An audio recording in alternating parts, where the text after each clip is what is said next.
What's up, guys? Welcome back to Everyday Money. Today I want to talk with you guys about the inflation that we're having going on right now at the end of 2021, going into 2022, and really who knows where it's going to stop. The deal is the official rate of inflation is the highest level it's been in about 30 years. And when you look at the M1 money chart, there's no secret about why inflation is going up. The amount of money that is being printed and added into the economy just between the months of, let's say, March of 2020 and what do we got here?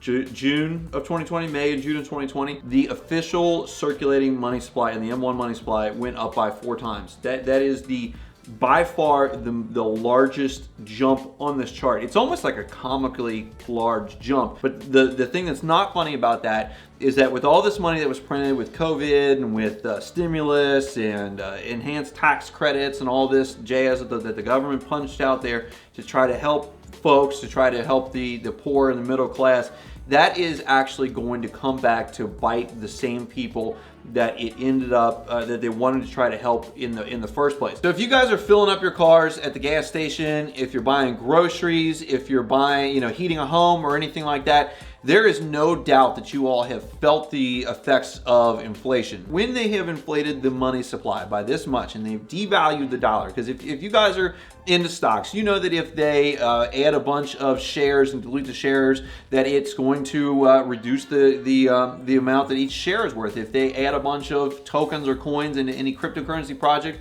it reduces the amount of value that the rest of the coins have. And the same thing is done with the dollar. And imagine if whatever you're invested in, whatever stock, whatever crypto is, that in the span of a couple months they increase the supply by 4 times, because that is what they have done here. Think about what your holdings would be worth and what they would be able to purchase if they would do that. And that's essentially what you have with the dollars. You have holdings, and your dollars that you have held onto, now that they're 4 times more, are worth less and less over time because of this dilution that the Fed has done with this. And so the folks that are on the poor end of the income spectrum, and I don't mean to put anyone down or anything like that, that's just that's the way that things are. And people that are on fixed incomes and such, those folks are going to be less able to make up any income or make up any of that price difference. So when the gasoline prices go up by 2x and they still have to drive to work every day and back, that is that much money that they're not going to have to spend on either investing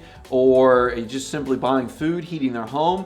Same thing if the energy prices go up by 50%. That's going to be less that they can spend on other things, food prices and whatever. And there's not a lot of avenues for most folks that they can think about to get done real quick in order for them to make up the income in order to offset those increases in prices. A lot of this money ends up coming out in one-time chunks, like the stimulus checks and any type of like this infrastructure money that's going to get pumped into the economy. It'll be a one-time chunk, and a lot of things like the infrastructure thing, the average person probably isn't going to see any money from that whatsoever. So once they get that money, it's here and it's usually spent.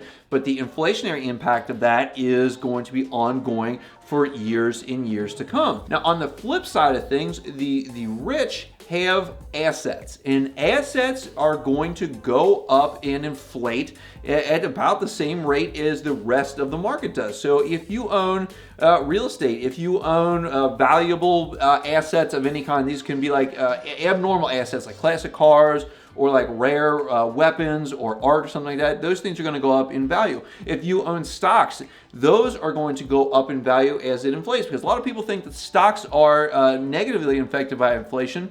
But what they're usually affected negatively by is the cure for inflation, which is higher interest rates. So with this inflation thing, on the one hand, the rich are going to do better because their assets are going to be worth more. They have more money in assets. They have less of their wealth in income. And then on the poorer side of the bell curve, most of those folks have fewer assets that are going to go up in value, and their income is not probably going to keep up with the rate of inflation, and so their buying power is significantly less versus the rich, whose buying power is significantly more, and so that is going to widen that gap of wealth even further if that's a theory that you subscribe to. The thing that's going to be the biggest whammy in the end, so once these people can't buy as much and these people can buy even more, is that the government is going to have to raise interest rates in order to get this inflation under control. They've already said that they're going to start pulling back on their bond buying program, and they're going to start raising rates in 2022 and 2023 quicker than what they had originally thought that they were going to have to in order to get this inflation under control. Because when they raise the interest rates, they can take that money that they get for the interest on these loans that they make to banks, and then they can essentially burn that currency, just as, sort of like the way cryptocurrency burns work. But they can burn that and take that money out of circulation. But what that is going to do is, for the short term, which we saw back in the late 60s, 70s, early 80s, is that it is going to raise interest rates on everything else that is financed. This is going to hurt the poor, the lower middle class, and the middle class more than it's going to hurt the upper middle class and the wealthy. The lower end of the income stream is going to have more debt and credit card debt. They are going to need to purchase homes, they're going to need to purchase cars, and they're probably going to need to finance quite a bit of those things. And so when the interest rates are set higher by the Fed, that trickles down into interest rates that are significantly higher for the end user. Those folks are going to end up spending more money on all of their debt servicing items, whether it's whether you have no debt, credit card debt, car debt, home debt. If you have an adjustable rate mortgage on your home, you could go from 3% to 7% to 10% if they have to get them up as high as they did in the 70s and 80s. Whereas on the other hand, if you are on the wealthier end of the spectrum, you probably already have these assets, you probably already have like real estate locked down on low interest rate fixed term financing. Like, for example, I have several properties that have 30-year notes. One has a 2.875, one has a 3.25, and one has a 4.375 interest rate because it's an investment property, and the one that's 3.25 is also an investment property. And so as the interest rates go up, I will be completely unaffected by those interest rates. But if you are needing to purchase a home or a car or something else, and you don't have the cash, because again, the rich will have a ton of cash on hand, you will need to finance these things at much higher rates than you could have in the past. At the end of the day, all of this extra money that has been printed, this 4xing of the monetary supply in the course of just a few months, in order to help people get through the pandemic time when the government shut down all of, a lot of the economy, is going to end up hurting the people that it was originally designed to help. And the folks that did not need the help, the wealthier folks, the more well-to-do people, will end up probably doing much better because of the same inflationary pressure that is hurting these folks over here. So what can you all do about this right now? What can you do about this in the future? And the thing that you can do about it right now is that interest rates have not gone up yet. They haven't started to officially bring back, to taper their bond buying program. They haven't officially started raising rates. So the thing to do right now is, if you can refinance your home and you can lock it in on a very low interest rate, we're still down in the high 2s, low 3s. If you have excellent credit for a 30-year mortgage, that is something that you need to do immediately.